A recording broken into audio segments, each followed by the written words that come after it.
Come here. Come here. Shh. Be quiet. Lean into the screen. There's an announcement coming up soon that you don't want to miss. Shh. Be quiet. Just come back for it. Don't tell anybody. Just keep watching.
This day is given to us.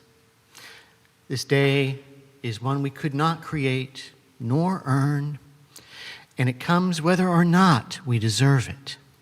It comes as a gift from the universe, a gift from God, a gift from life itself. So come and let us worship with gratitude for this and for so many gifts, with humility for our shortcomings and resilience to face the struggles ahead. And let us come together to worship with hope that we will continue to transform our lives and to transform our world.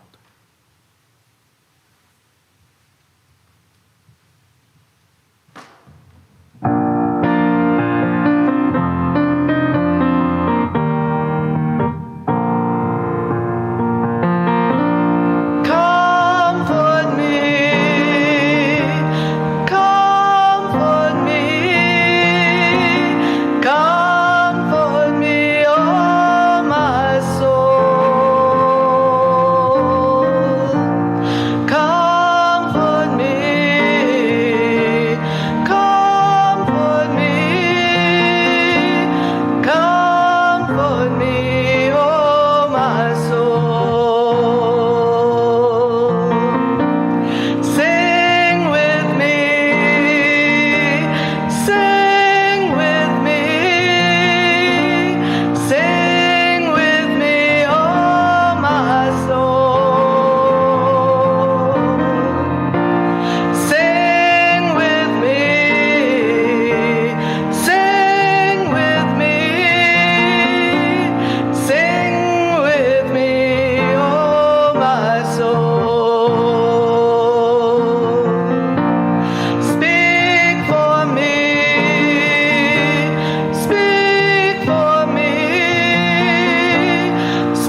Well, good morning, and welcome to the Unitarian Church of Baton Rouge. I am Reverend Eric Poza, and I'm pleased to be serving as interim minister and leading today's virtual online worship.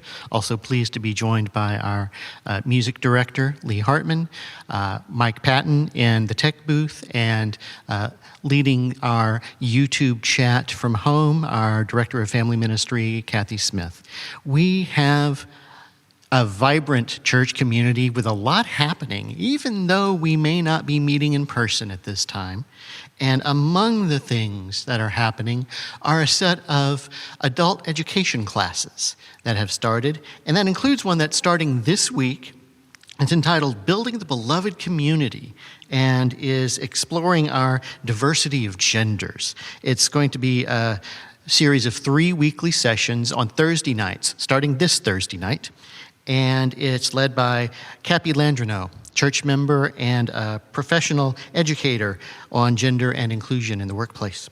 So we encourage you to sign up on our church website or to email Kathy, our DFM, Director of Family Ministry, for more info.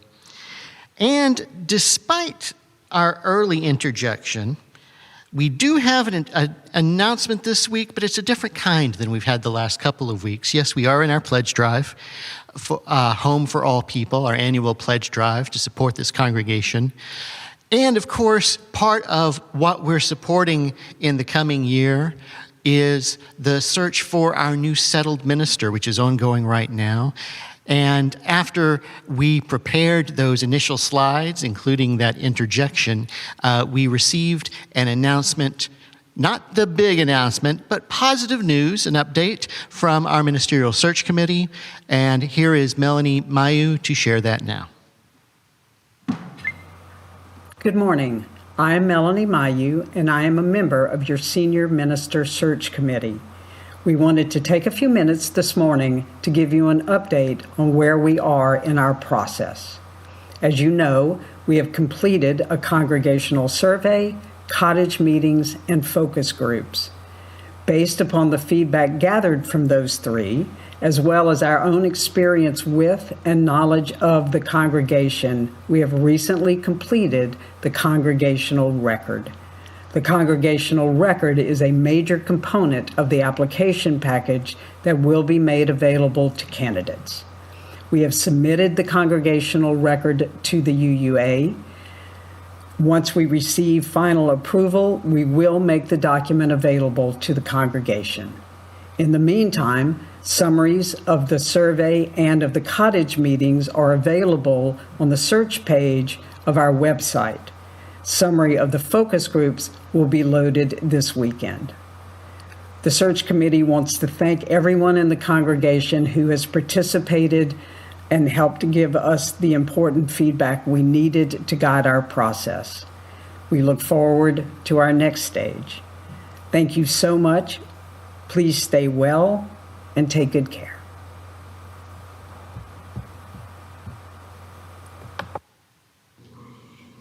Good morning.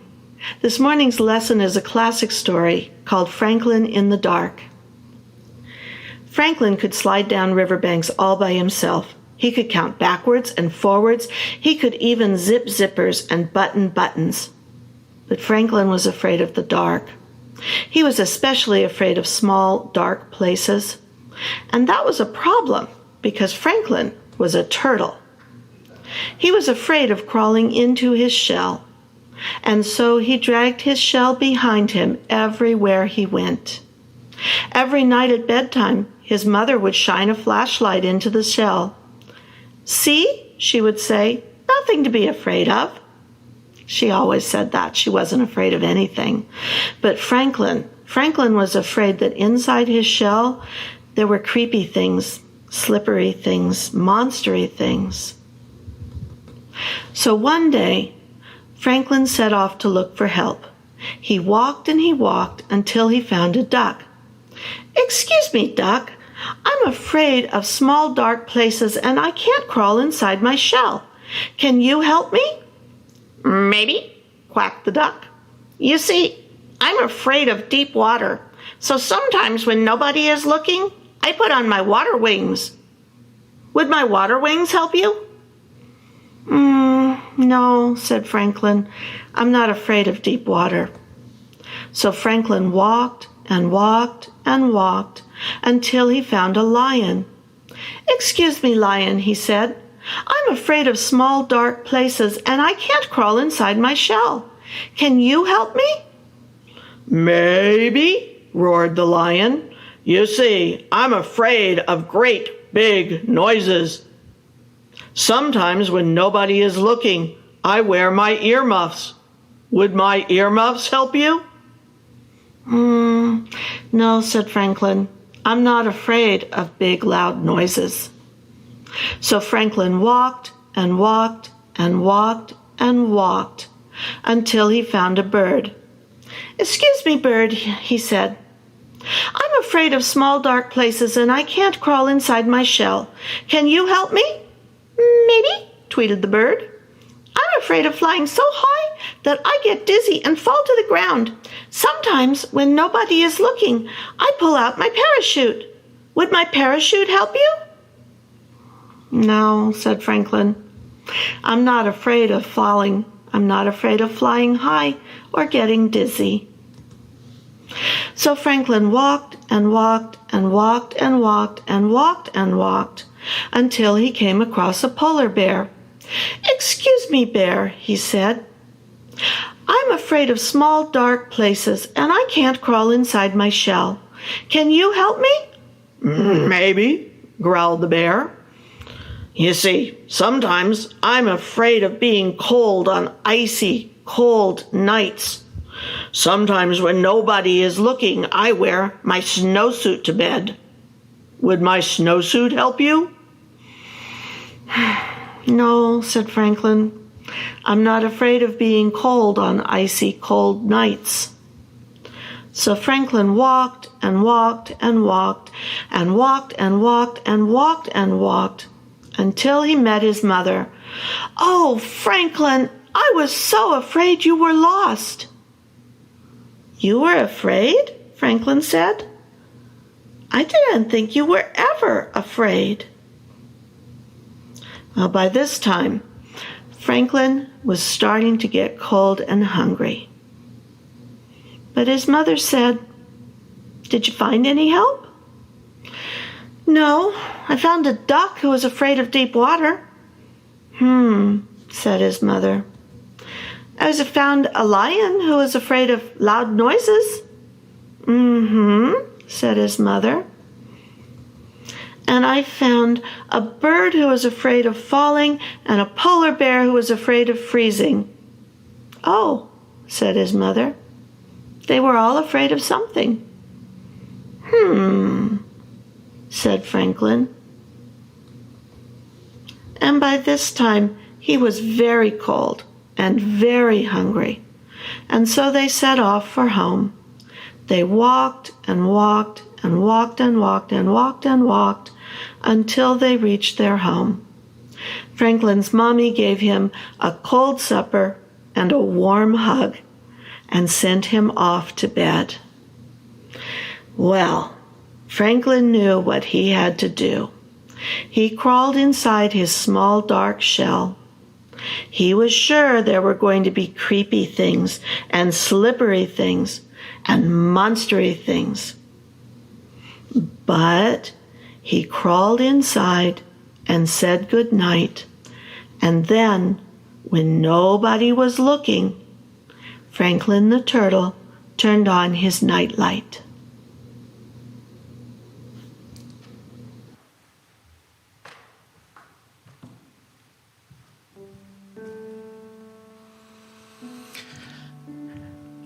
It's our practice here at the Unitarian Church of Baton Rouge to share stones, to place stones in honor of the challenges and the hopes that our lives experience, our life transitions.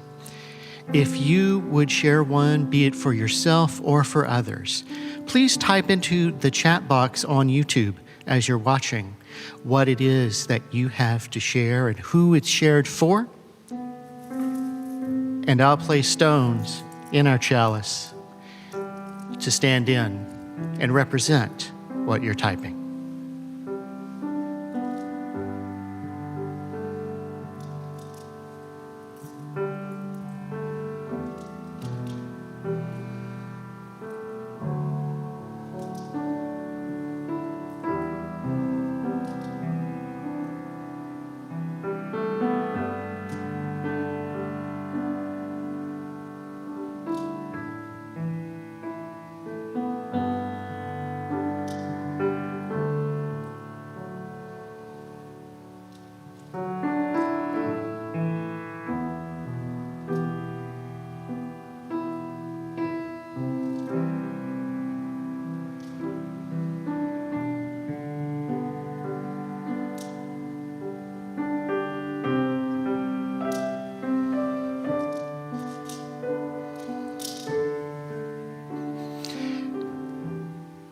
and we light the flame in our chalice, the symbol of our freely covenanted Unitarian Universalist faith. As we do so, I invite you to say along with me, with hope to make this a better world, we light this flame. Its light is a symbol of the power of love.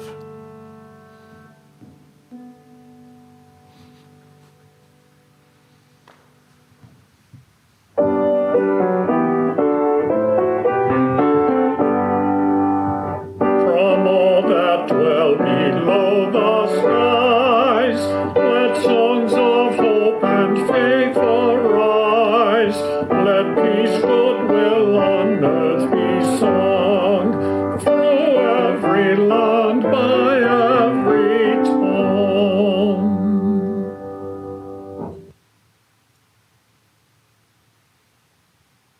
My friend Lee was hundreds of miles from anyone she knew when her world turned upside down. She had spent years pursuing her calling to be a nurse, and she'd done well in nursing school, even though she did have struggles with anxiety, and that those struggles especially flared up when she was taking tests in her classes. But after graduating, there was one last test, a final certification exam, and she had to travel to another state to take it, and she did not pass. The results were dramatic for her. She concluded, based on that and a couple of other factors, that she'd never be able to become an RN, and she lost out on the promotion of a lifetime. My friend Lee was deeply grieving that night when she contacted me to say what had happened. She just could not find a path forward, could not imagine any meaning that would drive her life anymore. And it's all too understandable. After all, she'd had a life-altering experience. She'd been denied access to the call of her life's work. This idea of a calling, it's originally a medieval concept. There's a contemporary philosopher, Alain de Botton, who described that medieval idea as the abrupt imperative people might encounter to devote themselves to Jesus' teaching. And yes, this did emerge out of the Christian tradition, but de Botton goes on to note that, in his words, a secularized notion of calling has survived, which is prone to give us an expectation that the meaning of our lives might, at some point, be revealed in a ready-made and decisive form, rendering us permanently immune to confusion, to envy, and to regret. Now, clearly he's exaggerating the point, but de Botton does so to show something. He's trying to show how rare it is for us to find such a clear and defined sense of vocational purpose in one's life. But my friend Lee did have such a strong sense, such a clear sense about her call to nursing. And having that taken away from her may have been one of the most destabilizing experiences of her life. It's like having the spiritual rug pulled out from under you, and there's no floor underneath it. Sometimes in our lives, we all face moments that destabilize us, that throw us off of our spiritual centers of gravity, if you will. And that can happen whether or not such imbalance is tied to a vocational sense of calling. That's only one of many contexts in which it can happen. Countless people that I know, including several in this congregation, have described to me that this year, 2020, with its global pandemic, its unusually high political anxiety, its increased unrest from racial injustices, that this year is the least stable time they have known. So it seems especially important in these fraught times, we come to understand what spiritual instability might mean for us. Come to know it better and to grasp what tools we need to move out of these times. And that's what we're going to focus on in the rest of today's worship.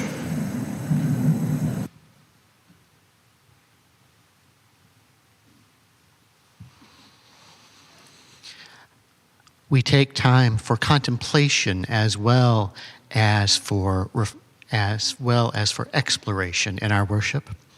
In a moment, you'll hear a contemplative poem, a religious allegory, even though it may sound on the surface to be addressing a different topic.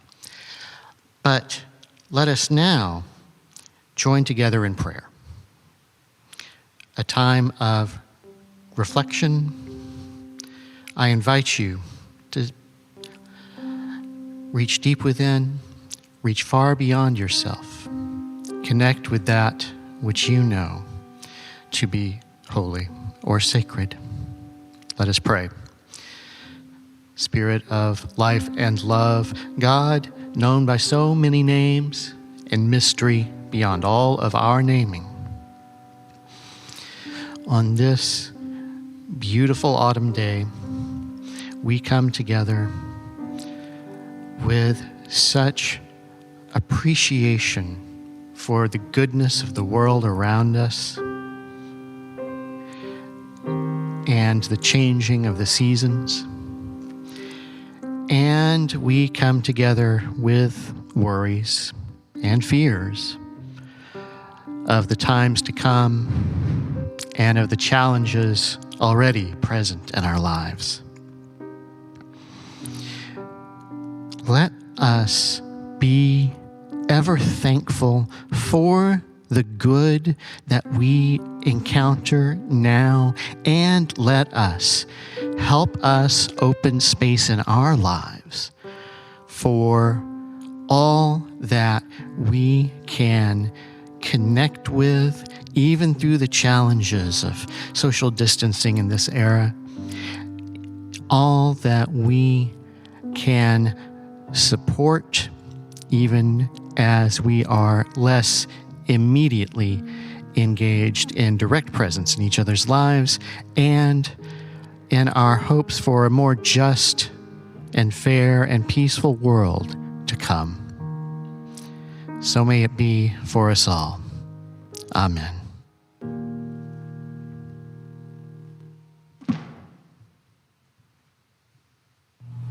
Once in the dark of night, inflamed with love and yearning, I arose, O coming of delight.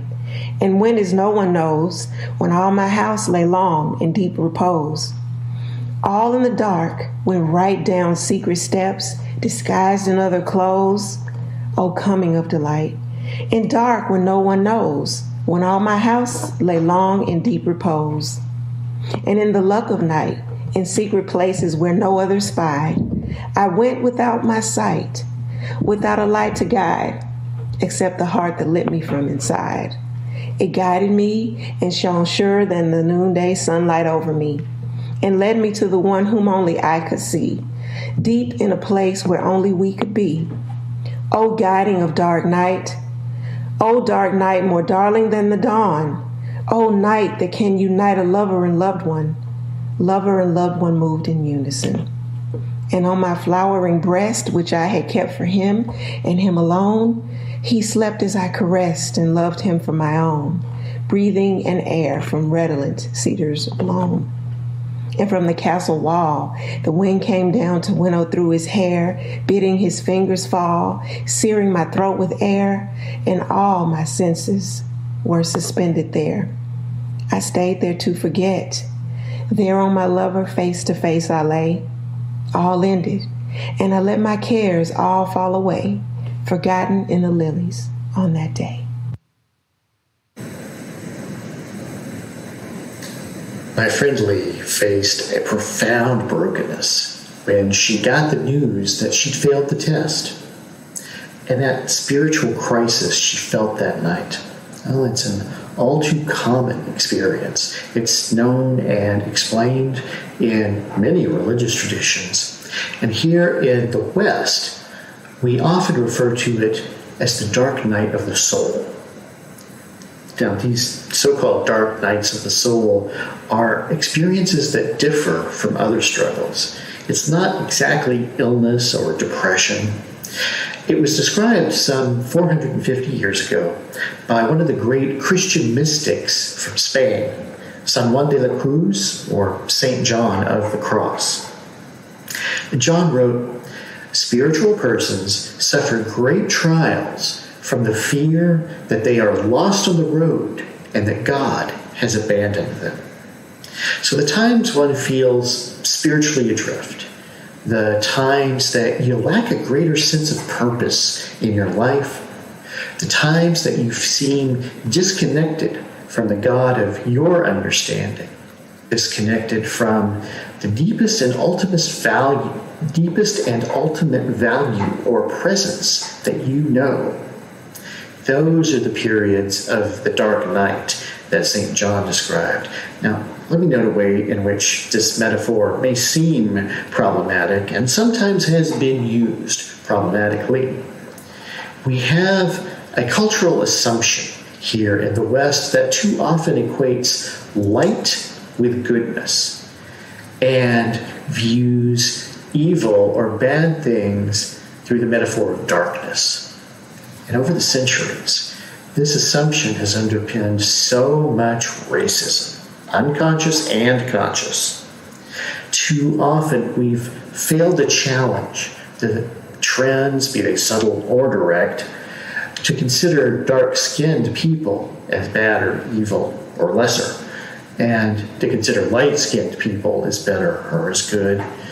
I've no doubt that some folk who speak of the dark nights of the soul are doing likewise. They're viewing these experiences as intrinsically bad. I want to push back against that assumption, and frankly, I think St. John also would push back against it because it's not what he meant by dark nights of the soul.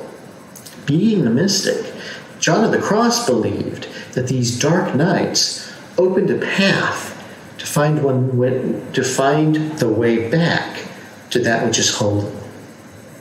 In fact, his writings on the subject were structured as commentaries to an allegorical poem he wrote to illustrate the path of the journey back.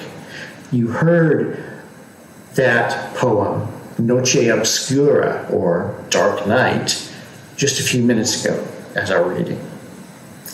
And clearly that poem was not describing a bad experience.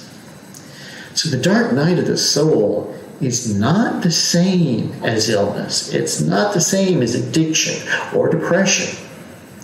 These dark night experiences may be profoundly uncomfortable, but that does not mean they're unhealthy or spiritually destructive. And someone who talks about that fact was Gerald May.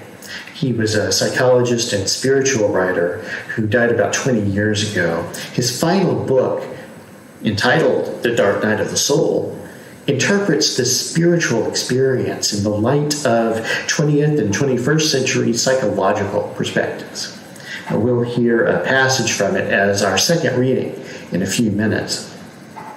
But particularly as it relates to depression, Gerald May notes, a person's sense of humor, general effectiveness, and compassion for others are not usually impaired during the dark night, as they are in depression. But it's not always that simple, because he adds, people often experience depression and the dark night at the same time. To say the least, the dark night can be depressing. Well, the point is, the relationship between psychological depression and spiritual loss or instability, it's a complex relationship, and that certainly rings true for me. I, like perhaps many of you, am a person who has lived with clinical depression for much of my adult life. And I've certainly known times when my own compassion my will to be effective, my sense of humor seemed to have been pushed out by this thick fog that settles in my mind during a depressive episode. It muddles any kinds of thoughts that I might have.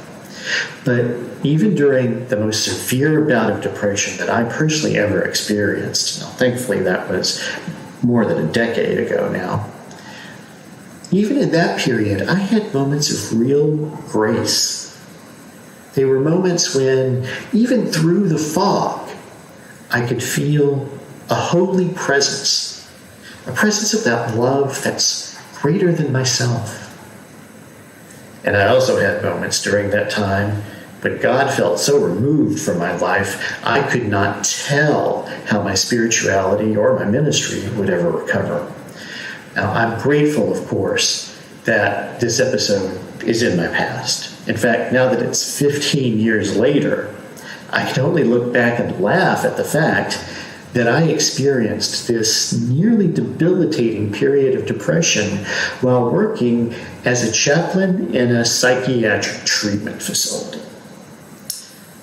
But I actually learned a lot during that time about depression and about so-called dark night experiences.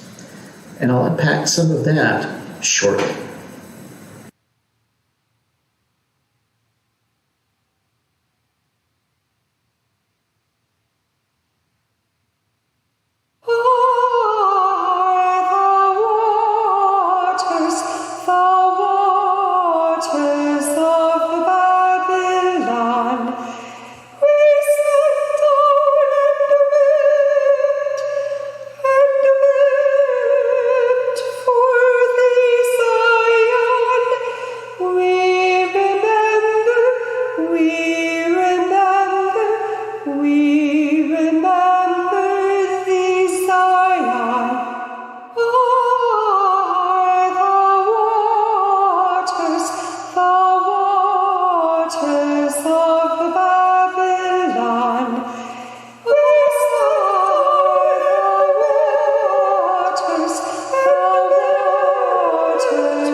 For all of us, there are moments of dawning awareness, little cracks in our armor that reveal glimpses of our deeper longing and our true nature. We generally don't like what we see there because it forces us to admit that we are fundamentally dissatisfied. We begin to see that the results of our efforts are not quite as perfect as we'd hoped for. Perhaps the career we had worked so hard to achieve is not as rewarding as we'd expected. Maybe the love relationship we thought would complete us has become time-worn and frayed. Things that gave us pleasure in the past now may seem empty. Such glimpses occur in unique ways for each person, but they always happen, and they happen repeatedly. Each time, they represent a twilight of the dark of night of the soul.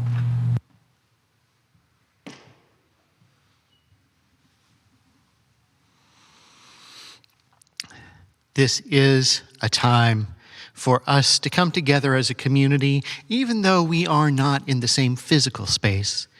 And it is an opportunity for us to support this community in an ongoing way. And we've got a couple of ways of doing that now. Of course, it includes, as mentioned earlier, our annual pledge drive. And we hope that if you've not done so yet, you will return your pledge card if you received it. If you did not receive a pledge card and you're interested in pledging, the pledge form is on our church website. So we invite you to take a look at that. And at this time, for the immediate support of the congregation in the current year, we invite you to give generously as we prepare to receive this morning's offering. You can give by texting, and the phone number should be in the YouTube chat either now or momentarily, or you can do that also on our church website online. So we encourage and invite you to do so. We thank you for your gifts that are generously given in love and service, which we receive now gratefully.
You know, it was actually a blessing in disguise that I was working in this psychiatric facility when I had this depressive episode and the dark night that, in that case, went along with it for me.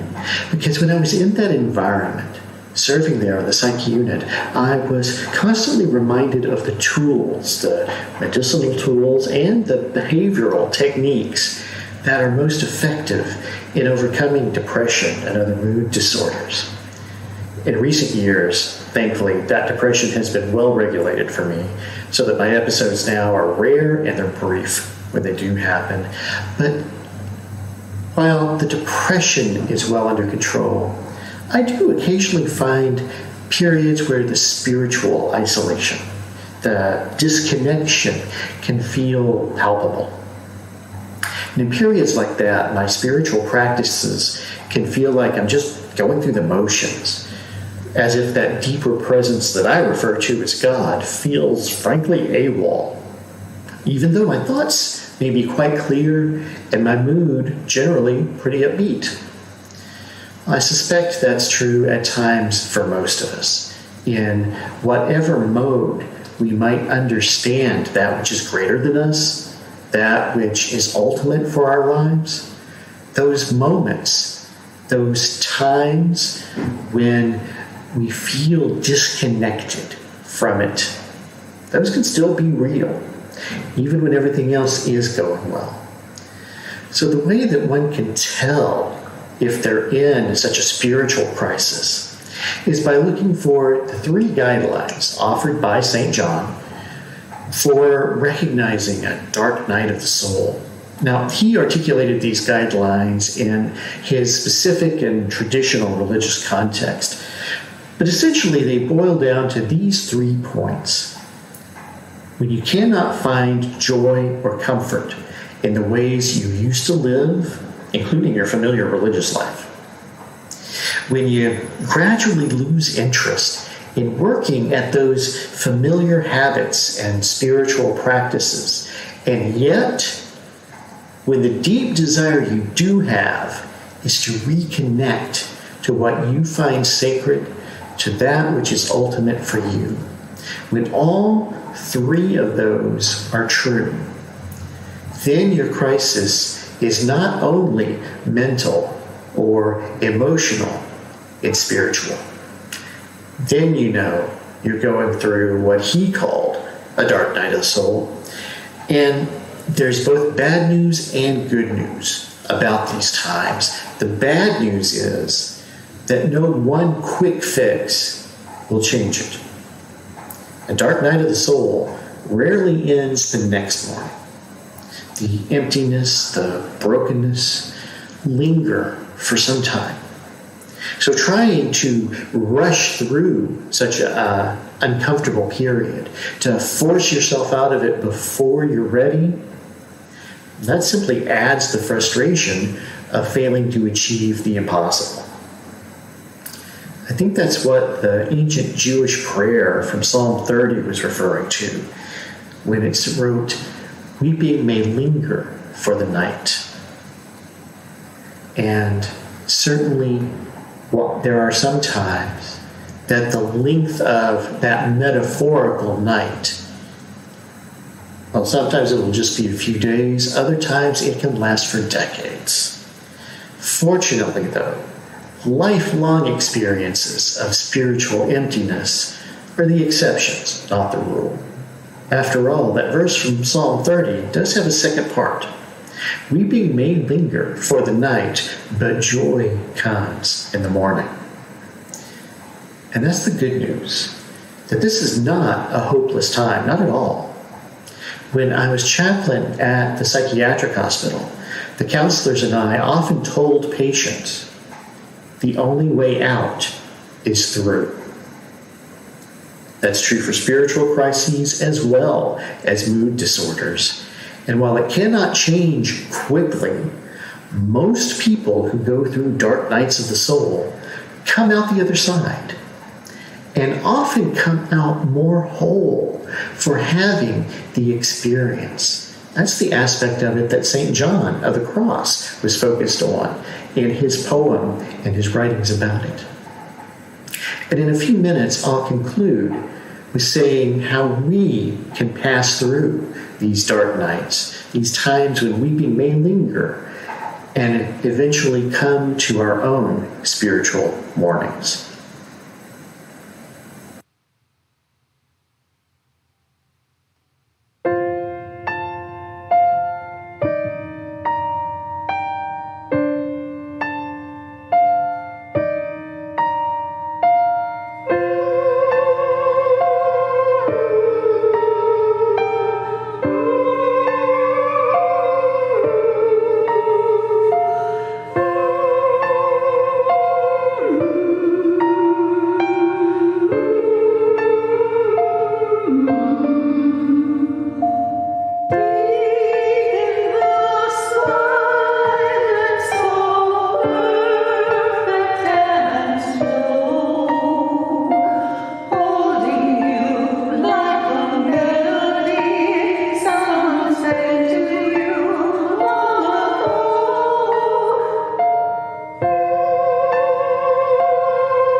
So how do we pass through those dark nights?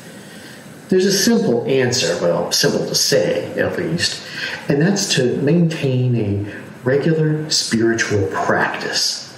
In other words, to find a practice. Maybe it's a traditional one like prayer or yoga, or perhaps it's something like journaling or walking through the woods.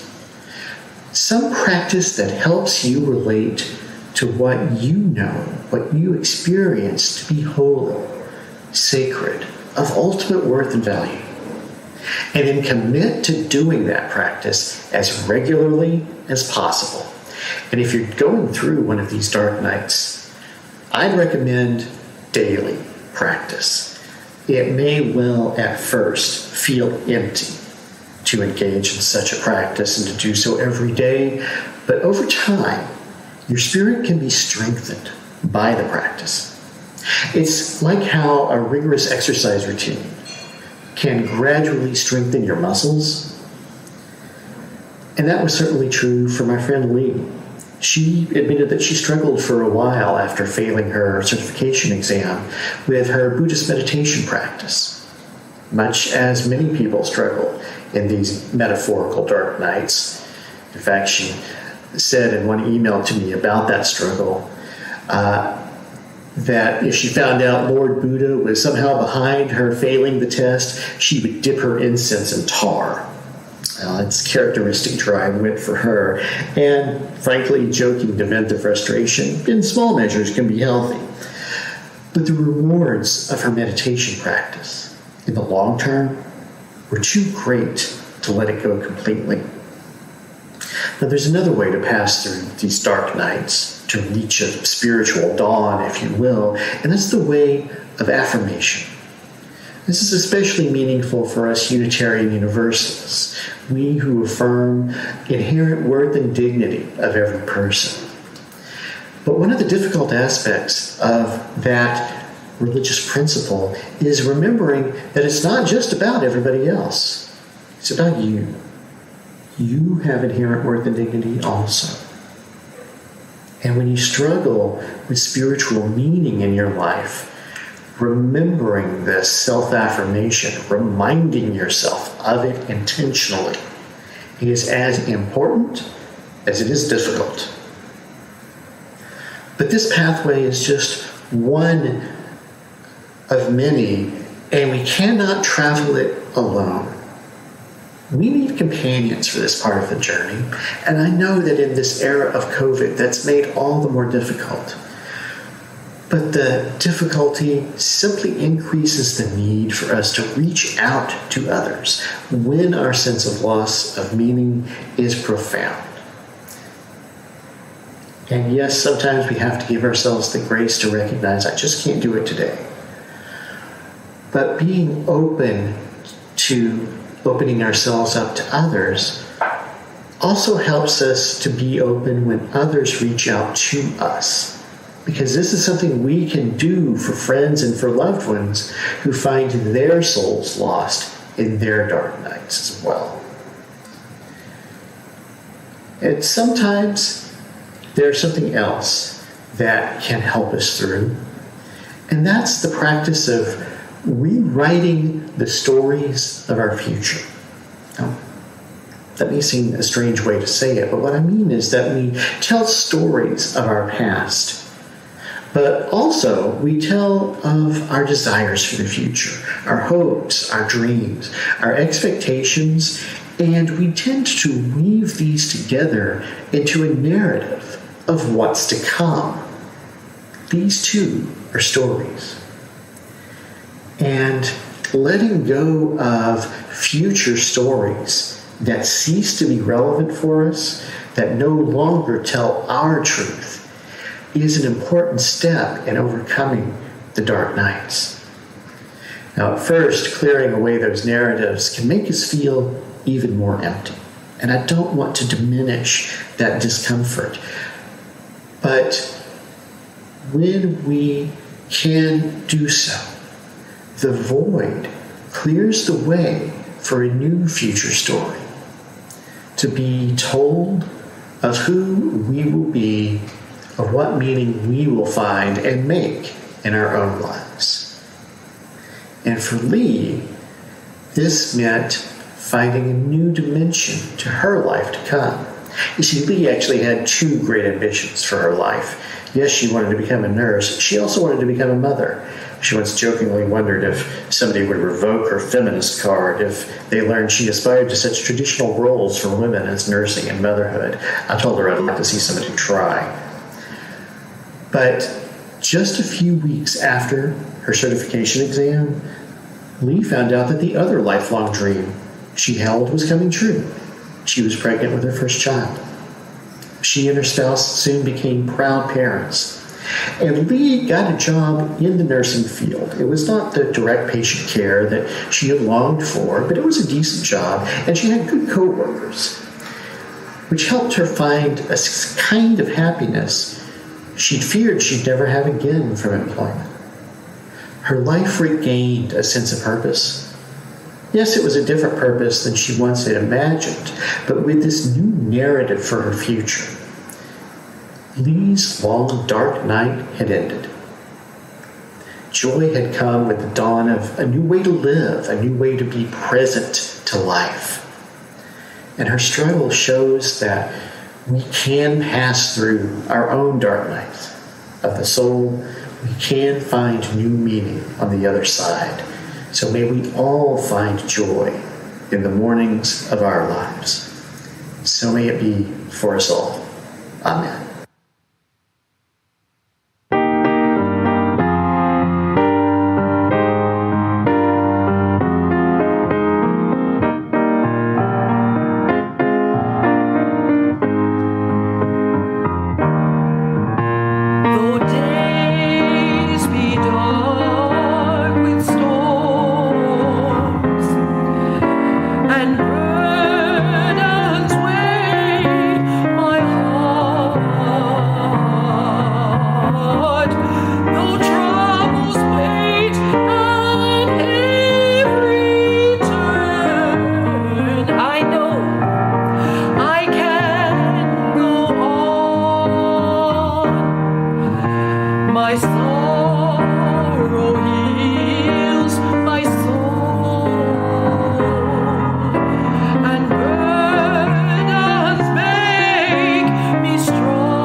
And so, as we go forth from this sacred time, from these many sacred places in which we have gathered, let us go graced with the blessings of freedom, of wholeness. For while our time of worship may end, our service begins anew. Let us go forth and find ever new ways to serve this hurting world in the spirit of love. Thank you for joining us. Go in peace.